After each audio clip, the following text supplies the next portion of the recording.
राजस्थान में चतुर्थ श्रेणी कर्मचारियों की लगभग 50,000 से अधिक पदों पर 19 तारीख से 21 तारीख के बीच में राजस्थान कर्मचारी चयन बोर्ड के द्वारा परीक्षा ली जानी है।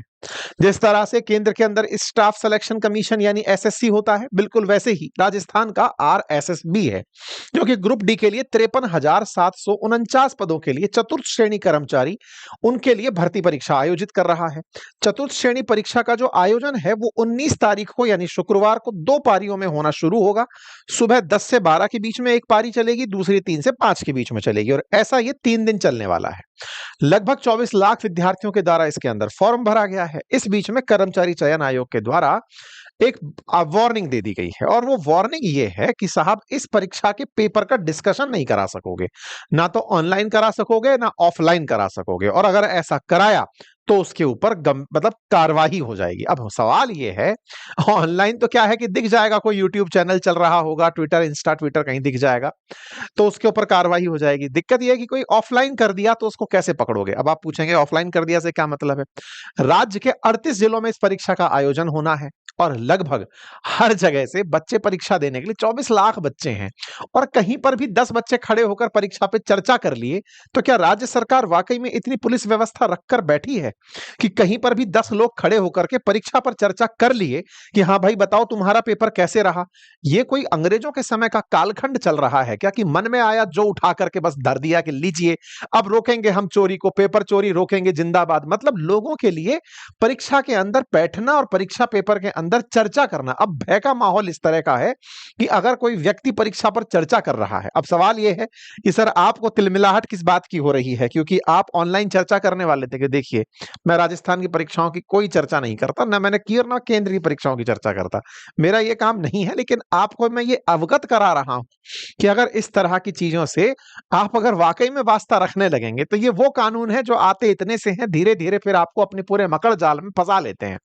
आपको सोचने का विषय है ये कि अगर राज्य के अंदर विचारणीय है, चलिए ऑनलाइन तो आपको दिख जाएंगे, 8-10 टीचर हैं पढ़ाते हुए दिख जाएंगे वो कि साहब इनको नहीं करने देना है, और बड़ी कामयाबी होगी क्योंकि टीचर ने ऑनलाइन डिस्कशन नहीं किया तो पता नहीं चलेगा कि इन लोगों ने चोरी कहां की, या फिर पेपर लीक होने की खबर का अंदाजा नहीं लगेगा, यही है ना। या फिर ये कि अगर पेपर के बारे में थोड़ा भी मोमेंटम बन गया तो फिर दिक्कत खड़ी हो जाएगी, क्योंकि लोग पढ़ कैसे सकते हैं। ऑनलाइन के अंदर कंटेंट क्रिएटर इनके लिए आजकल नई मुसीबत बन गए हैं, क्योंकि आजकल तो अवेयरनेस जो है वो टीचरों के द्वारा ही लाई जा रही है। अभी केंद्र के अंदर जब एसएससी परीक्षा को लेकर शिक्षकों द्वारा आंदोलन हुआ तो उससे सरकारों को परेशान होना पड़ा, मेन स्ट्रीम मीडिया में लंबे समय तक चला, सरकारी नियम बदलने पड़े, बहुत सारी चीजें ऐसी निकल कर आने लगी, सरकार के कई ऐसे लोग परेशान होने लगे जो कहीं ना कहीं किसी मिलीभगत में शामिल थे।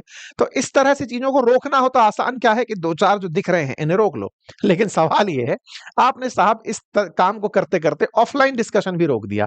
कोई भी बच्चा पेपर से बाहर निकलने के बाद उसकी नैसर्गिक प्रतिक्रिया होती है कि वो पेपर में कितने नंबर सही हैं, कितने क्वेश्चन सही हैं, ये जांचता है, क्वेश्चन सही है अपने मित्रों से पूछता है, अपनी किताबों से जांचता है, और सब लोग इकट्ठे होकर के अपने पेपर का डिस्कशन करते हैं। और बच्चों में इस बात की बहुत ज्यादा क्यूरियोसिटी होती है कि जैसा मेरा हुआ है ऐसा ही दूसरी पाली में होगा या नहीं, क्योंकि हर जब 6 पालियों के अंदर आप परीक्षा का आयोजन करा रहे हैं तो बच्चे के अंदर कहीं ना कहीं इस बात की जिज्ञासा होती है कि किसी ऐसी पारी में आसान तो नहीं आ गया जिसके चलते मेरा नॉर्मलाइजेशन में अंक कट जाएगा। लेकिन इस तरह की चर्चाएं ना हो इसलिए आप डिस्कशन को ही रोक देंगे। साहब ऑनलाइन के बारे में तो मैं मान गया आप रोक सकते हैं, मुझे ऑफलाइन कैसे रोकेंगे जरा वो समझने से परे जा रहा है। आपको अगर समझ में आ रहा हो तो जरूर बताइएगा, क्योंकि खबर तो यही है कि ऑफलाइन भी डिस्कशन नहीं होगा। पता है इस ऑफलाइन का मतलब क्या है? कोचिंग वाले डिस्कशन नहीं करा पाएंगे। इनको दिक्कत असल में कोचिंग वालों से है, क्योंकि ये जितने भी बड़े लोग बनकर के बैठे हैं अधिकारी और जो कानून बनाने में बिजी हैं, पैसा अंततोगत्वा इन सब की चाहत है। जिस तरह से आरपीएससी के अंदर मेंबरान पकड़े गए क्योंकि उन्हें अपने बच्चों को बनाना था, पेपर बिकवा के पैसे खरीदने थे, पैसे पाने थे, इनको क्या सीधी दिक्कत आती है कोचिंग वालों से। ये कोचिंग वाले कमा कैसे रहे हैं, और इन कोचिंग वालों के नाम क्या, बस कोचिंग वाला जुड़ा है, इनकी तो क्या ही वैल्यू है। लेकिन जब देखते हैं कोई कोचिंग वाला हवाई जहाज लिए चल रहा है, कोई कोचिंग वाला महल बना के घूम रहा है, कोई कोचिंग वाला इतना करके बैठा है, तो इनको क्या है, बड़ी इरिटेशन होती है कि यार बताइए परीक्षा हम कराते हैं, कोचिंग वाले करोड़ों रुपए कमाए हुए हैं, बिलियन डॉलर कंपनी बनाकर कोचिंग वाले बैठे हुए हैं। समझ में आता है दर्द, और आपके इस दर्द में ही ये फ्रस्ट्रेशन झलकती है कि अगर ऐसा कर दिया तो वैसा हो जाएगा। लेकिन जनाब छुपेगा कुछ भी नहीं। अगर पेपर लीक हुए और पेपर के अंदर गड़बड़ हुई तो ये सब की सब ऑफलाइन ऑनलाइन जो भी हैं ये 21 तारीख के बाद ही सही, लेकिन खूब तगड़ा डांस करेंगे फिर ये, फिर आप समेटिएगा इस चीज को, है ना। खैर कोई बात नहीं साहब, फिलहाल के लिए तो खबर से ही वास्ता रख लेते हैं, क्योंकि राजस्थान के अंदर चतुर्थ श्रेणी कर्मचारी भर्ती परीक्षा में पहला तो दुर्भाग्य ये देखिए कि आज अखबार की हेडलाइन थी कि 4th क्लास बनने के लिए एक चपरासी की नौकरी के लिए एमएससी और एमबीए किए हुए बच्चों ने आवेदन किया हुआ है। उनका मानना है एक नौकरी तो पा ही लेते हैं, ये तो राज्य की बेरोजगारी की दशा है, लेकिन हाँ सरकार कम से कम 53,000 पदों पर भर्ती दे पाएगी, इस बहाने कम से कम रोजगार के नाम पर कुछ तो सरकार का योगदान होगा। तो फिलहाल के लिए बस इसी काम को करने के लिए राजस्थान कर्मचारी चयन बोर्ड ने अपनी तरफ से पेपर सॉल्वर्स के लिए हिदायत दे दी है। आलोक राज जी जो है वो चेयरमैन है साहब कर्मचारी चयन बोर्ड के, और आप अति सक्रिय हैं, इतने सक्रिय हैं सोशल मीडिया पर कि आप लगभग हर पॉइंट का जवाब दे ही देते हैं। किसी ने पूछा साहब जीन्स पहन के जा सकते हैं, नहीं नहीं बेटे जीन्स अलाउड नहीं है।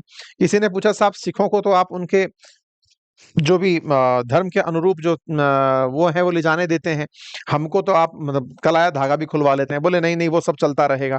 इन्होंने बकायदा पैंट शर्ट पहन के कैसी जानी है, बच्चों को क्या पहनना है, लड़कों का ड्रेस क्या होगा, लड़कियों का ड्रेस क्या होगा, सब ड्रेस कोड तक डिसाइड कर दिया ताकि पेपर लीक ना हो। पेपर लीक ना हो इसके लिए बायोमेट्रिक तरीके से पेपर के अंदर एंट्री कराई जाएगी। इन चीजों की तारीफ होनी चाहिए। पेपर लीक को रुकवाने के लिए जो तरीके आजमाए जा रहे हैं उसमें बायोमेट्रिक के आधार पर एंट्री मिलेगी, बहुत ही अच्छी बात है। इसके साथ साथ लोगों को जांचने परीक्षा केंद्र में पहुंच करके पूरी वीडियो रिकॉर्डिंग के साथ गुजरना होगा, ताकि भविष्य के अंदर अगर कोई भी पता चलता है ऐसी कोई घटना हुई है तो उसे वीडियो रिकॉर्डिंग से चेक किया जा सकेगा। यह प्रयास निश्चित ही सराहनीय है। राज्य सरकार के द्वारा आरएसएसबी को ये जो काम दिए गए हैं ये निश्चित ही सराहनीय है, लेकिन चूंकि एसएससी के मामले से प्रभावित होकर के इस तरह के कार्य करना कि नहीं पेपर डिस्कशन से पेपर लीक होने का डर बनता है। आर्ग्यूमेंट ये कि बच्चे में इस बात का स्ट्रेस आ जाता है, सर एग्जाम टाइम में स्ट्रेस होता है, इसके बारे में संभवतः आपको जानकारी हो।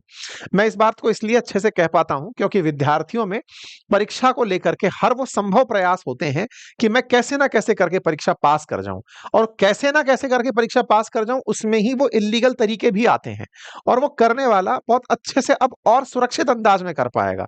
ऑनलाइन जब पेपर डिस्कशन होता था तब ये चर्चाएं और आसानी से बाहर निकल कर आ जाती थी कि सर मैसेज के थ्रू कमेंट्स के थ्रू लोगों में अवेयरनेस आ जाता था कि पेपर लीक हो गया है, कमेंट्स पता चल जाते थे, लोग चर्चाओं में एक दूसरे से बात कर लेते थे। लेकिन अब आप इस चीज को बिल्कुल ब्लैंकेट बैन करवा के कहीं दूसरे तरफ से बच्चों का हितैषी बनते हुए आप कहीं दूसरा नुकसान ना कर दें। एसएससी ने तो एक एक्ट का सहारा लिया।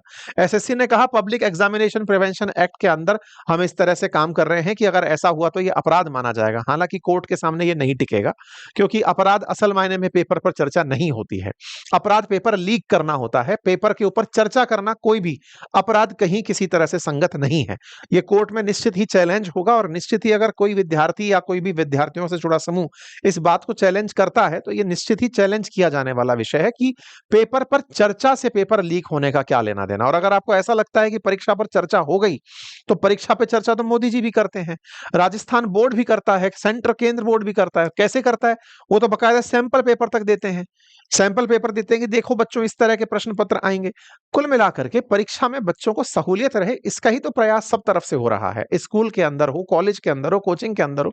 ऐसे में कर्मचारी चयन बोर्ड के द्वारा फिलहाल के लिए जो उन्हें उचित लगा वो उन्होंने किया है, लेकिन इस पर निश्चित ही चिंता की जानी चाहिए। लेकिन फिर भी आप सभी छात्र जो भी इस विषय को सुन रहे हो, वो जो परीक्षा देने जा रहे हो, वो नियमों से अवगत होकर जाएं। पहला नियम तो ये कि आप लोगों के लिए आज से ही बस की सुविधाएं फ्री में उपलब्ध हैं और परीक्षा के अगले 2 दिन तक उपलब्ध हैं। ये राज्य सरकार के द्वारा एक अच्छा प्रयास किया गया है। दूसरा, परीक्षा का आयोजन 6 पारियों के अंदर हो रहा है, 38 जिलों के अंदर हो रहा है। सारे इंस्ट्रक्शंस आप अच्छे से पढ़कर जाएं। विशेष रूप से छात्र जो परीक्षा देने जा रहे हैं वो ध्यान रखें कि आप लोग जो अक्सर पेन लेकर जाते हैं ना, नीले रंग से शाई चले वो तो ठीक है, लेकिन कुल मिलाकर क्या है कि वो पेन ट्रांसपेरेंट होना चाहिए। अक्सर जो हमारे पेन होते हैं जिनसे हमारे अभ्यास हुए रहते हैं, उन पेन में ट्रांसपेरेंसी नहीं होती है, तो कई बार वहां से आपको लौटा दिया जाता है ना। ये आरएएस के एग्जाम में मेरे साथ हो चुका है। मैं एक पायलट का पेन था या लग्जर का पेन था, उससे लिख करके प्रैक्टिस किया था, एग्जाम देने गया तो मेरे को उस पेन से परीक्षा लौटा दिया कि नहीं ये पेन नहीं चलेगा, तो फिर मुझे वो 2 रुपए का एक ट्रांसपेरेंट पेन लेकर के परीक्षा लिखनी पड़ी थी। इसलिए आपसे गुजारिश है कि ऐसे पेन ट्राई करें जो आर-पार दिखते हों, है ना? बटन्स के बारे में कहा गया है बच्चों के शर्ट के बटन मोटे नहीं होने चाहिए, क्योंकि नकल रोकने में ये सब ज़्यादा मुन्ना भाई टाइप के जो लोग बनकर घूमते हैं। बच्चों से कहा गया कि सैंडल या जूते जो पहन रहे हैं उसकी सोल मोटी नहीं होनी चाहिए, पता चले कोई सोल में कुछ छुपा कर ले आया। इंस्ट्रक्शंस को आप सभी लोग बहुत अच्छे से फॉलो करें। ये सारे प्रयास केवल इसी विषय पर हैं कि आपका पेपर लीक ना हो, ताकि आपके भविष्य के साथ खिलवाड़ ना हो, ठीक है? तो ऐसे में परीक्षा के बाद स्टूडेंट्स को प्रश्न पत्र घर नहीं ले जाना होगा, ये पहले से ही हिदायत दी गई है। हाँ, लेकिन आप जो ओएमआर भरेंगे, उस ओएमआर की कार्बन कॉपी आप अपने साथ ले जा सकते हैं। बोर्ड जो है वो 21 सितंबर के पेपर के 24 घंटे बाद बोर्ड की वेबसाइट पर सभी 6 पारियों के प्रश्न पत्र को अपलोड कर देगा। आप वहां से अपनी चीजें देख सकते हैं। और अगर गलती से आपको लगता है कि कोई आपत्ति है, तो वो आपत्ति भविष्य के अंदर जो आपकी वीडियो रिकॉर्डिंग होगी पूरे परीक्षा देते समय की, उसी के आधार पर डील की जाएगी, ठीक है?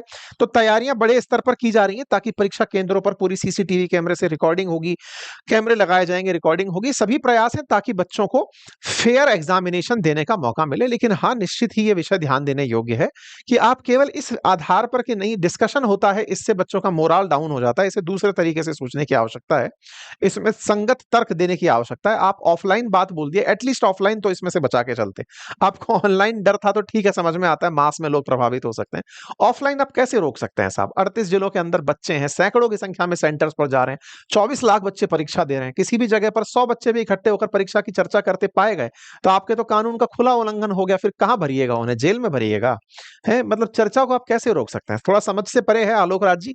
अगर आपको मौका मिले तो कृपया करके इस विषय पर थोड़ा ध्यान दीजिए।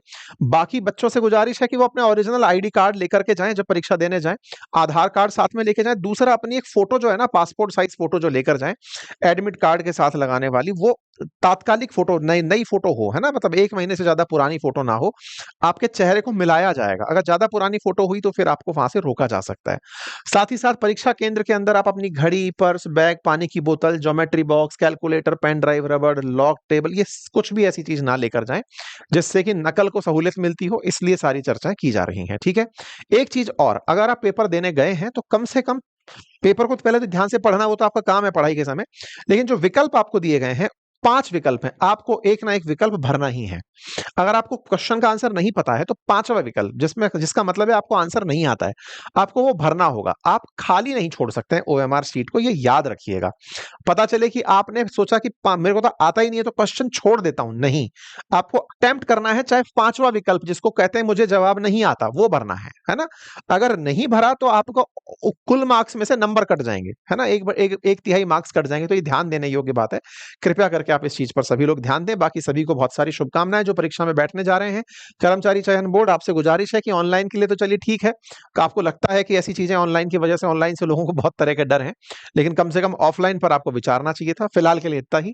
जानकारी सभी साथियों के हित में थी। जानकारी आपको अच्छी लगी हो तो अपने साथ वालों से जरूर साझा करिएगा। फिलहाल के लिए इतना ही। बहुत बहुत धन्यवाद।